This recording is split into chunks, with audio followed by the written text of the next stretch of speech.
In May 1967, Lieutenant Colonel Chukwuemeka Odumegwu Ojukwu declared the independence of the Republic of Biafra. But the decision did not emerge overnight. It was the climax of political instability, ethnic violence, military betrayal, and a complete collapse of trust within Nigeria's fragile federation. To understand why Biafra was declared, we must go back to the beginning of Nigeria's military era. On January 15, 1966, a group of young Nigerian military officers carried out the country's first coup d'etat. Key political leaders were assassinated, including Prime Minister Abubakar Tafawa Balewa, Northern Premier Ahmadu Bello, and Western Premier Samuel Ladoke Akintola. Although the coup failed to seize complete nationwide control, Major General Johnson Aguiyi Ironsi, the most senior officer in the army, assumed power as head of state. Ironsi attempted to stabilize the country, but one decision would ignite deep suspicion across the north.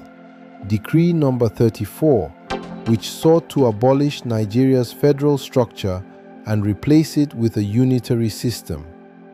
To many northerners, this looked like an attempt to centralize power under Igbo dominance. Tensions escalated further because most of the coup plotters were Igbo officers, while many of the victims were northern political leaders. The perception quickly spread that the coup had been ethnically motivated. On July 29, 1966, northern officers launched a violent counter-coup. Major General Ironsi was captured in Ibadan alongside the Western Region's military governor, Lieutenant Colonel Adekunle Fajuyi. Both men were executed. The counter-coup triggered widespread killings inside military barracks across the country. Igbo soldiers were hunted down, tortured, and murdered, regardless of whether they had any connection to the January coup. But the violence did not stop within the army. Across northern Nigeria, anti-Igbo riots exploded between July and October 1966.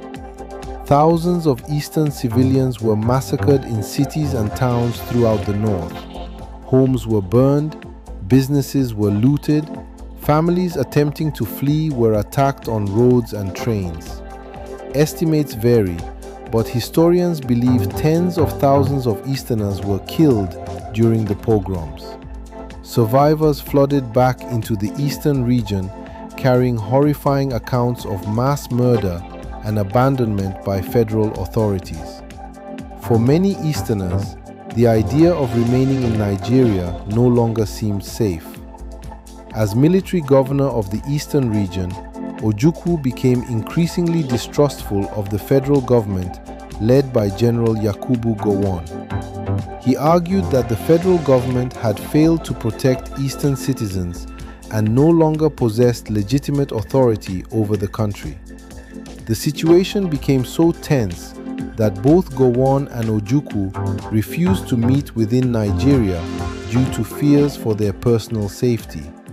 Eventually, Ghana's leader, General Joseph Ankara, invited both sides to peace talks in Aburi, Ghana. In January 1967, Nigerian military leaders gathered in Aburi in what many hoped would prevent national collapse. At the conference, Ojukwu pushed for a loose confederation in which each region would exercise near total autonomy. One major issue centered around military control. Ojukwu wanted regional governments to control troops stationed within their territories. He believed this was necessary after the massacres of Eastern soldiers and civilians. Surprisingly, many of Ojukwu's proposals were accepted during the discussions. But there was a problem. While Ojukwu arrived with legal and constitutional advisors, the federal delegation treated the meeting more informally. Only after returning to Lagos did federal officials realize the full implications of the agreement.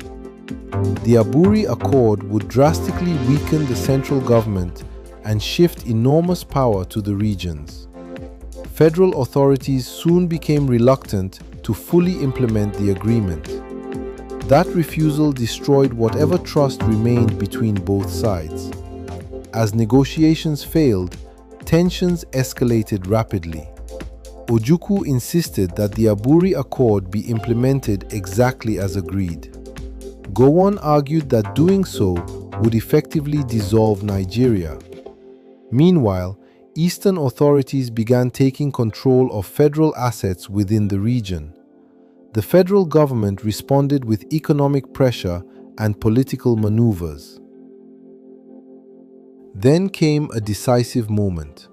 On May 27, 1967, Gowon announced the creation of 12 new states across Nigeria. The eastern region was divided into the East Central State, Rivers State, and the Southeastern State. This move carried enormous strategic significance. It separated the Igbo heartland from many oil-producing coastal areas and undermined Ojukwu's claim to represent the entire eastern region. To Ojukwu, the restructuring was a direct attack on eastern autonomy, the Declaration of Biafra. 3 days later, on May 30, 1967, Ojukwu declared the Independent Republic of Biafra. Biafra adopted its own flag, anthem, currency, and armed forces. For a brief moment, full-scale war appeared avoidable, but the standoff did not last. On July 6, 1967, the federal government launched military operations against Biafra, initially describing them as a police action. The conflict soon escalated into one of Africa's deadliest civil wars. The war lasted nearly 30 months. Fighting, famine, disease, and blockades devastated Biafra. Images of starving children shocked the international community and drew worldwide attention to the conflict. Despite fierce resistance, Biafra gradually lost territory and resources. In January 1970, Ojukwu fled into exile and Biafra formally surrendered. The war ended, but the questions surrounding Biafra never truly disappeared. For Ojukwu and many Easterners, secession was presented as a matter of survival. The massacres of 1966 had shattered confidence in Nigeria's unity.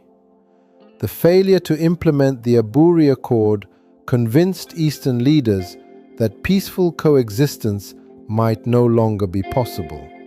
Economic factors also mattered. The eastern region contained vast oil reserves, and control over those resources became increasingly important as political tensions deepened. But critics argue that secession guaranteed a catastrophic war that could never be sustainably won. Could a compromise still have been possible?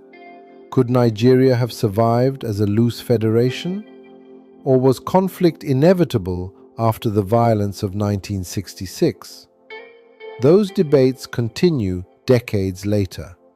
What remains undeniable is that the Declaration of Biafra changed Nigerian history forever, leaving behind memories of war, suffering, survival, and unresolved national questions that still echo today.